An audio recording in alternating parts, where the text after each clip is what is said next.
Oh, these pine needles are going to make me, oh, hey, hi, welcome to Camp Read-A-Lot. I'm Mrs. Hammock, and I am so excited that you're here today. You know, at Camp Read-A-Lot, it's a great place to learn. We're gonna read books, we're gonna talk about them, we're gonna sing. We have lots of activities to help grow your brain to be strong readers. So I'm very happy you're here today.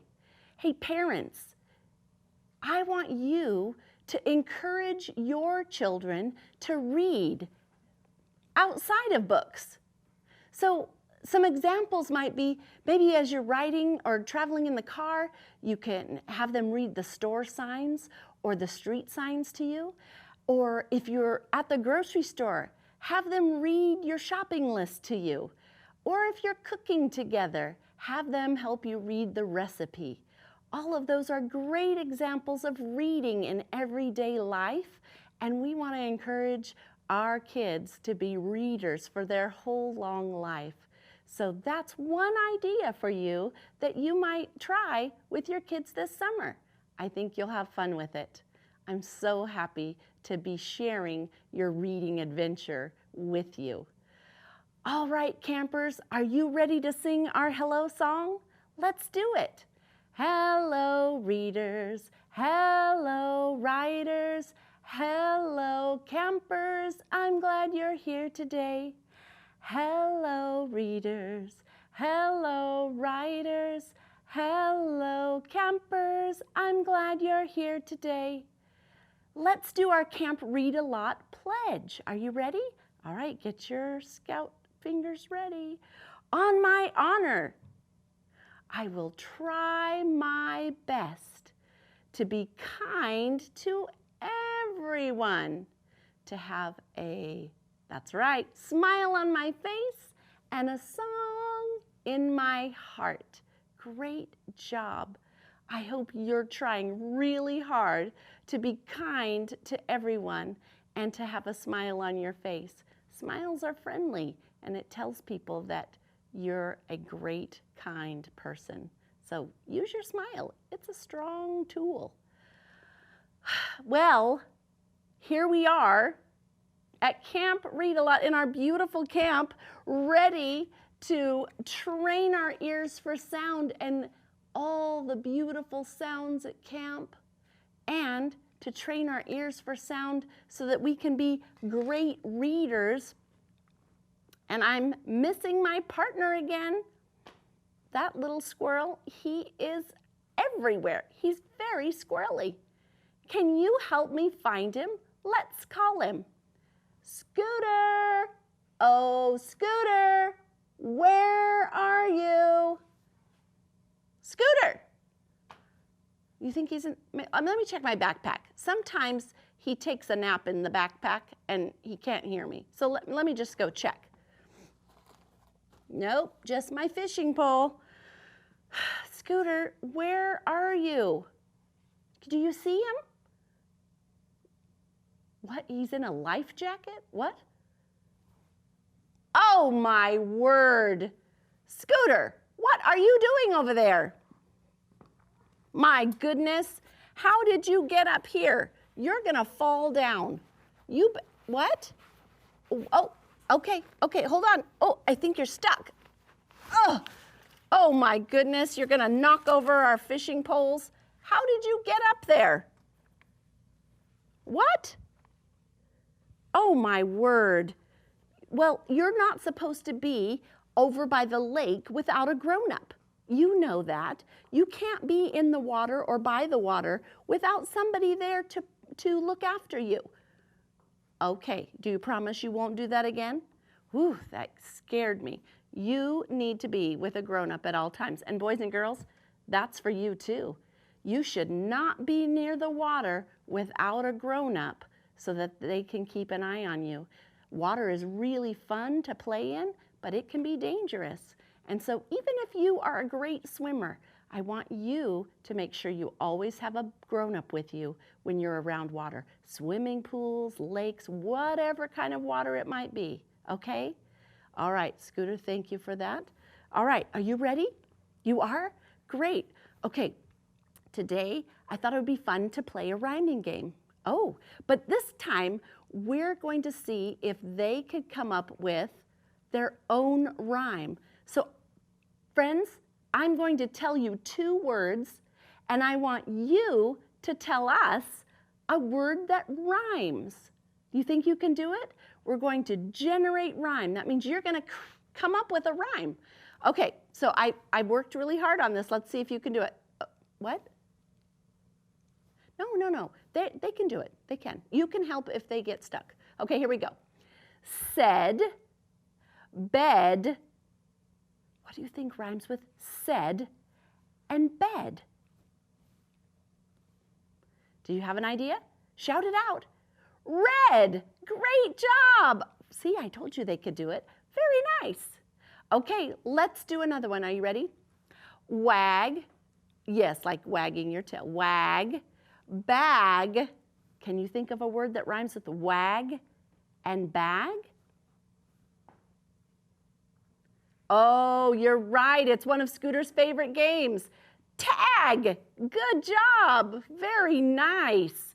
Wag, bag, tag. They all say ag. Good job. All right, let's do one last one. Are you ready? Okay. Dot, caught. Dot, caught. Right. Yeah, that's a good one. Are you having trouble? What did you come up with?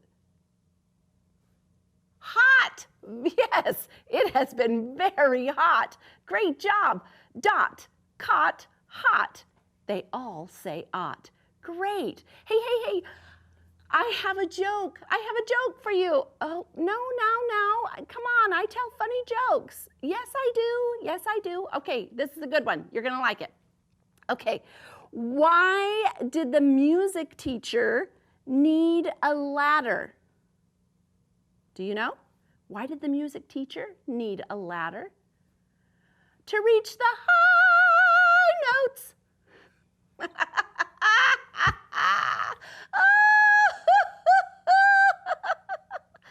That was a good one. He said to try again. You're not very encouraging. I know, but you have to, I think he should come up with some jokes next, don't you? Yeah, me too. All right, Scooter, it's time for us to look at our catch of the day words, and you're going to have a seat so that you can be ready for the story, okay? All right, say goodbye.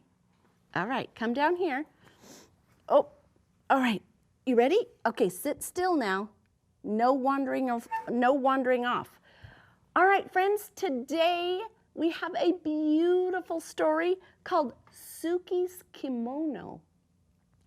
And it's all about a Japanese family and a beautiful kimono. And you're going to see what that is in a few minutes. But let's take a look. We only have 2 words today for our story. So we have approve. And approve means to agree with or to be favorable, okay? And the last one is obashan. And that is Japanese for grandmother. Wow, obashan. Isn't that pretty? It sounds nice, doesn't it? All right. So today, friends, we are listening to a story, but we're working on the strength of confidence. Confidence. Do you know what confidence is? I wrote myself a little note here so I could make sure. Confidence is the feeling that you have when you feel really good about yourself and that you believe in yourself. Like, I have the confidence that I can read this story. Confidence is that feeling you get when you really know you can do something or you really believe in yourself. And so today, as we read our story about Suki, I want you to be thinking, what times in the story do you see examples of confidence? Because this story is pretty awesome. And I think that we could use her example to practice confidence in our life. All right, so this story Let me get my reading tools. Remember, we always have to have the right tools for the job, and that's my glasses. This story is called Suki's Kimono by Chieri Ugaki and Stefan Jorisch. Suki's Kimono is a fiction story, but it tells us a lot of true things about Japanese culture. So even though it's a make-believe story, there are some things about the Japanese culture that are true. And look at how she looks. Does she look scared or afraid, or does she look confident? Right? She has confidence, doesn't she? By the way that she's standing up straight and holding her head up. And so we're going to find out more about her. Remember, this is the front cover of the book and the back cover. Here we have the spine and we have the title page. The title page tells us the name of the story again. And I love the illustrations. Aren't they gorgeous? Let's get into our story and find out about Suki. You ready? Suki's Kimono. On the first day of school, Suki wanted to wear her kimono. Her sisters did not approve. "You can't wear that," said Mari. "People will think you're weird." "You can't wear that," said Yumi. "Everyone will laugh and no one will play with you. You need something new, Suki. You need something cool." Do you see her kimono?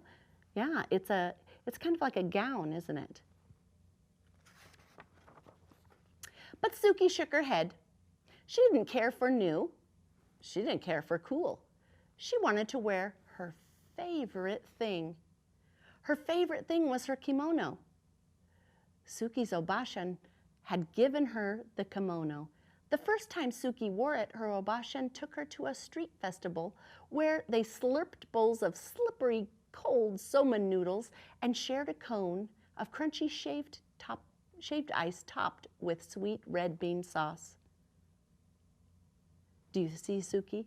Does she look like a confident character in our story? Yeah, I think so too. How do you know? Right, look at how she's walking down the stairs. She's very proud, isn't she, of her kimono. Under strings of paper lanterns, Suki joined her Obashan in a circle dance. She followed her and copied her movements, trying to be as light and as graceful. She watched the other women and children who danced, especially those who were dressed in cotton kimonos like hers. Look at beautiful. Look at all of the paper lanterns. That looks like a fun place to visit, doesn't it? Later, Suki sat so close to the stage that when the taiko drums performed, boom, boom, boom, boom, she felt like she'd swallowed a ball of thunder and her whole insides quaked and quivered. Before they left the festival, Suki and her Obashan stopped at a souvenir stand.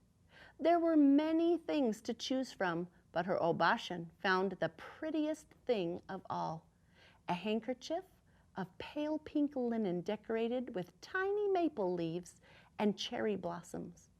When she gave it to Suki, she said, "This will help you remember our day." So what did her grandma give her? Right, a beautiful handkerchief. Now it was time for school. Mother checked Suki's obi one last time and took a picture of Mari, Yumi, and Suki together by the front steps. Then, as she watched, the three sisters made their way down the block to the school. Mari and Yumi stayed several paces ahead of Suki and they pretended not to know her. But Suki didn't mind.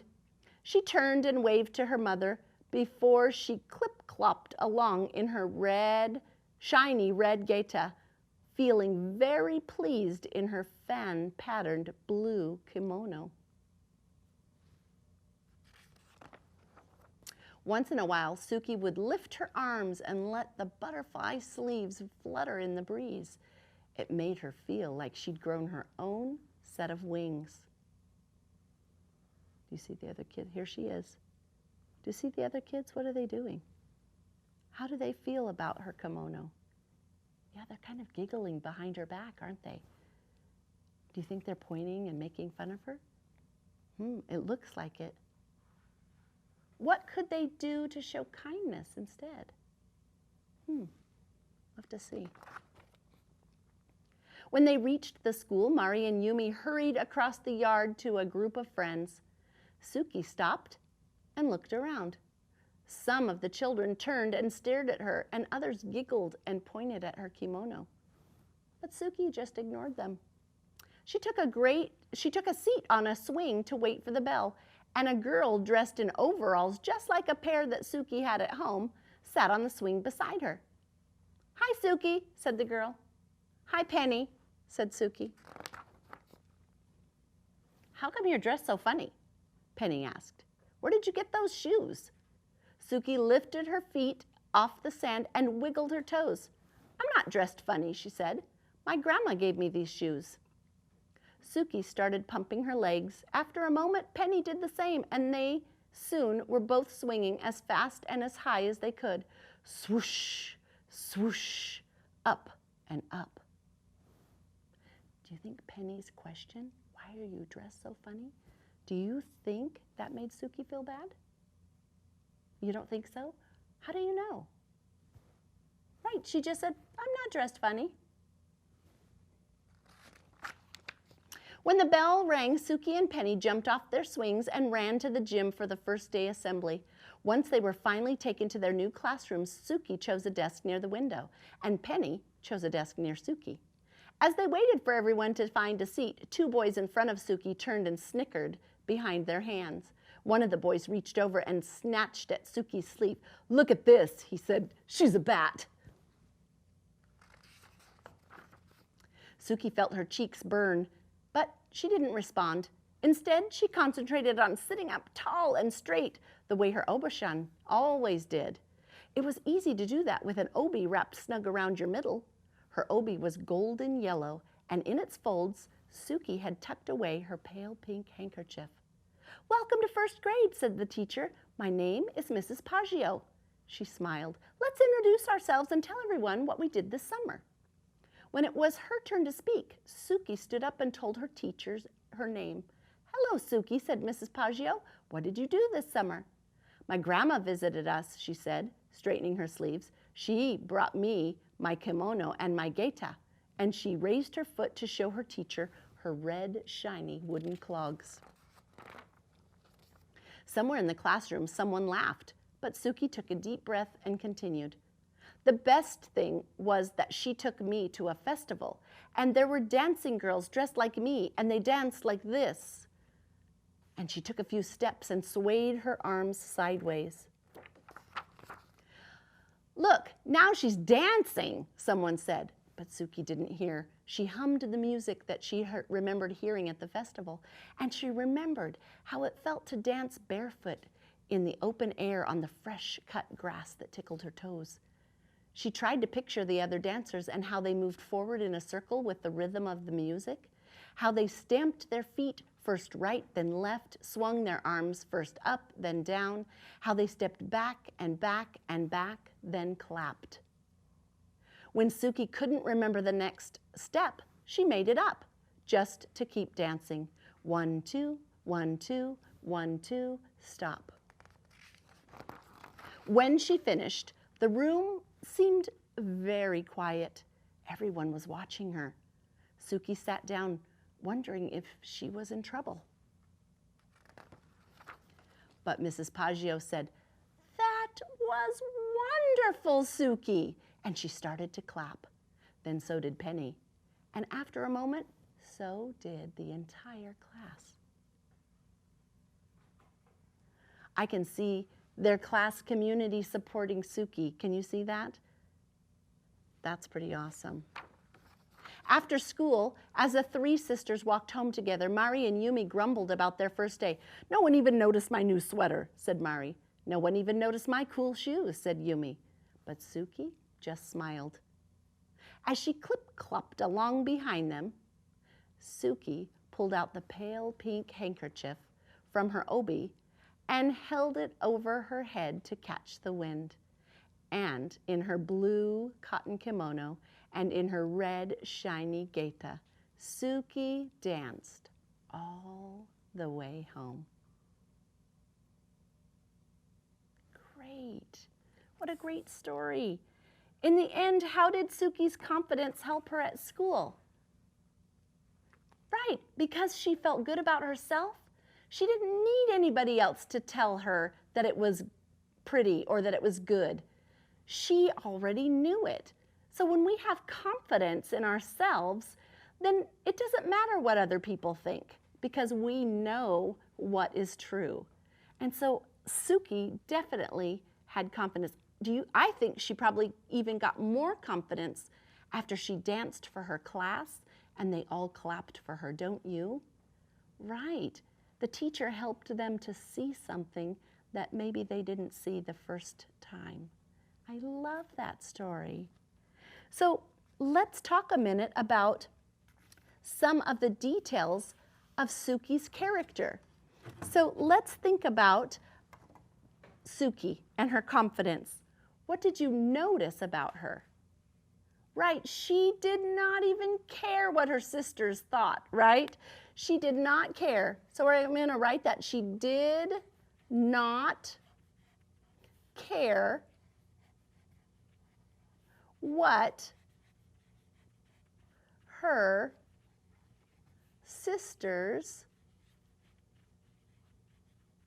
thought. If she had cared about what her sisters thought, she might have changed her clothes, right? Right. But she didn't care because she had confidence in who she is. Yeah, I love that. All right, confidence can sometimes be tricky, and sometimes we have it, and then somebody says something that's not kind and maybe takes a little bit of our confidence away. But don't let that happen to you. Let's think about some things we learned about the Japanese culture. What did you notice, or what did you hear about some special foods? Right, they had something called somen noodles. Good. And we heard that they had shaved ice, but they had theirs with something that I've never tried before, and it sounds interesting. Red bean sauce. I might have to try that. Did you also notice the kimono? Right. She had on a kimono. Let's make sure I spell that right. And her clogs were called geita. Those were wooden shoes. Isn't that cool? Wow. I love stories where we can learn new things about new adventures that we don't know about. Today, we are going to make a beautiful paper lantern, just like from the story. So head on over to the craft table with me so that we can do our beautiful lantern. I'm going to show you how to do it, and maybe you can do one at home, okay? Come on, Scooter, come with me. I want you to see this so that you can make me a lantern. So here is how our lantern looks when it's all finished, and I'm going to show you what to do. It's really not that hard. First, you need a piece of construction paper, and it can be any kind, and it really can be any size. And then you're going to fold it like this. We call this the hot dog way, right? Because it's long like a hot dog. All right, now here's the tricky part. You are going to cut some strips. Not all the way though, just a little snip. You're going to snip, snip, snip all the way like that. It doesn't matter. We don't want them too skinny because that might not work exactly right. All right, then when we open it up, we can turn it and fold it like this to make a lantern, and then you can bend it a little. Now, just because I'm in a hurry and I want to make sure that I can show you this, I'm going to use a stapler, but if I were at home, I would use glue. But a stapler works too. It's kind of fast. Now, then you can put on the handle. You can also, like I did here, you can wrap some, it doesn't have to be black, it could be any color. You can make it as colorful as you'd like. Isn't that pretty? So I hope you'll give that a try today. You can make some paper lanterns. Wouldn't it be fun to have a whole bunch of them in different colors and you could hang them all over the house or in your backyard? That would be beautiful. I love that. I hope that you enjoyed our story today. I want you to help others feel more confident. Think about how you can do that. Skinnamarink-a-dink-a-dink, skinnamarink-a-doo. I love you. I love you in the morning and in the afternoon. I love you in the evening and underneath the moon. Oh! I love you, and I hope to see you back here tomorrow. Bye-bye.